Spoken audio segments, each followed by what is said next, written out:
Video में हम जानेंगे कि अकाउंट लिक्विडेट क्यों होता है, कैसे होता है, उसके पीछे क्या साइकोलॉजी है और क्यों बिगिनर ट्रेडर बार बार अपना अकाउंट लिक्विडेट करते हैं फ्यूचर में। बहुत सारे पर्सन जो क्रिप्टो में फ्यूचर में काम करते हैं उनके अकाउंट साफ हो जाते हैं। बहुत बड़ा बड़ा अकाउंट होता है और वो एक ही बार में पूरा का पूरा कैपिटल अपना लूज करके घर चले जाते हैं। बाद में उनको साइकोलॉजी खराब होती है, बाद में फिर से उनको फंड इकट्ठा करना पड़ता है। और ये आम तौर पे कई सारे ट्रेडर जिन्होंने अभी अभी शुरुआती दौर में ट्रेड करना स्टार्ट किया है उनके साथ ये बहुत ज्यादा घटित होता है।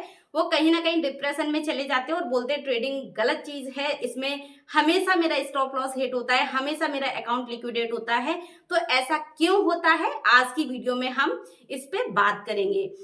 याद रखिएगा, कोई भी ट्रेड लेने से पहले अपने खुद के एनालिसिस जरूर करें।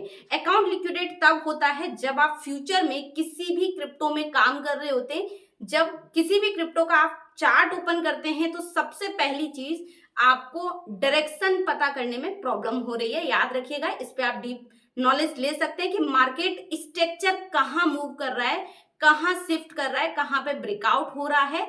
इसके साथ साथ जब भी आप अपने कैपिटल पे ट्रेड करें तो मार्जिन हमेशा कम रखें, है ना। बहुत सारे ट्रेडर लोग करते हैं कि मान के चलो $100 का उनका अकाउंट और वो चाहते हैं एक ही ट्रेड में 500 करना, तो कहीं ना कहीं वो 30x, 40x, 50x, 75x तक वो मार्जिन ले लेते हैं। ये फैसिलिटी है, इसको आप यूज कर सकते हैं सही तरीके से।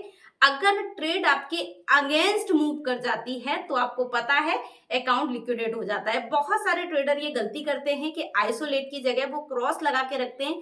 क्रॉस का मतलब ही यही होता है कि अगर आपकी लिक्विडिटी खत्म होती है तो आपके मेन जो कैपिटल जो अमाउंट पड़ा हुआ है वहां से आपका माइनस होता रहेगा और पता चले कि अगर ट्रेड पूरा का पूरा मार्केट शिफ्ट हो चुका है तो आपका पूरा का पूरा अकाउंट लिक्विडेट हो चुका है ना। तो याद रखिएगा, मार्जिन कैसे लिया जाता है, क्योंकि जब आप $10 से ट्रेड कर रहे हैं, सपोज दैट उस पे आपने 10x का ले लिया तो 10 into 10 यानी 100, आपकी $100 की ट्रेड चलना स्टार्ट हो गई। और जब $100 की ट्रेड चल रही है तो आपको खुशी होगी कि आपको जो प्रॉफिट है वो $100 के हिसाब से चल रहा है। लेकिन वहीं पे दुख होगा कि अगर आपकी अगेंस्ट जाती है तो $100 के हिसाब से ही आपको लॉस होगा।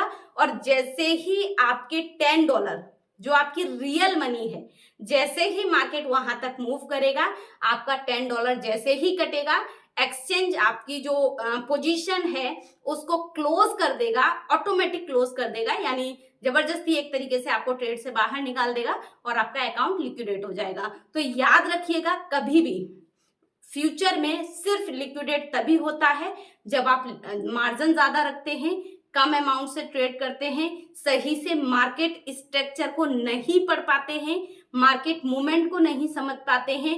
न्यूज बेस्ड भी कुछ मार्केट है कि कभी कभी किसी कॉइन की न्यूज आ गई, बहुत अच्छा मूव कर रहा है। आपने देखा होगा मार्केट में जब भी किसी चार्ट को आप ओपन करते हैं तो सेम टाइम पे, क्योंकि डोंट ट्रेड पैराबोलिक मूव, कभी भी बड़े बड़े मूव को अगर आप बिगनर ट्रेडर हैं तो उसको आपको अवॉइड करना चाहिए, उसको आपको ट्रेड नहीं करना चाहिए, क्योंकि उसमें प्रॉफिट कम होता है और लॉस आपका ज्यादा होता है जब आपको स्टार्टिंग में स्टॉप लॉस सेट करना नहीं आता। बहुत सारे लोगों के साथ ऐसा होता है कि उन्होंने एक कैंडल देखी, सपोर्ट पे देखा हैमर, उसके बाद एक बहुत बड़ी कैंडल बनी और सेम टाइम पे वहीं से उसने रिवर्स ले लिया और जहां पे वो बना था उससे नीचे उसने क्लोजिंग दे दी, राइट। तो हमेशा ट्रेडर लोग क्लोजिंग का वेट करते हैं, जो कि बिगनर के साथ नहीं हो पाता, क्योंकि साइकोलॉजी थोड़ा सा खराब हो जाती है।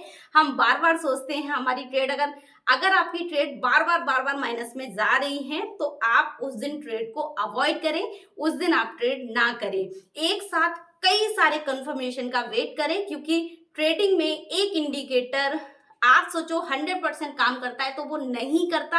ये सारी चीजें मैं अपने नॉलेज पे बोल रही हूँ। इसके लिए अगर आप ट्रेड कर रहे हैं अपने रियल मनी से तो जरूर एनालिसिस करें। और ऐसे ही और भी वीडियोस देखने के लिए या अगर आप कोई और टॉपिक चाहते हैं तो कमेंट बॉक्स में करें। आप व्हाट्सएप पे कनेक्ट हो सकते हैं, मेरे साथ बात कर सकते हैं। और ऐसे ही इंफॉर्मेटिव वीडियोस के लिए चैनल को सब्सक्राइब करना ना भूलें।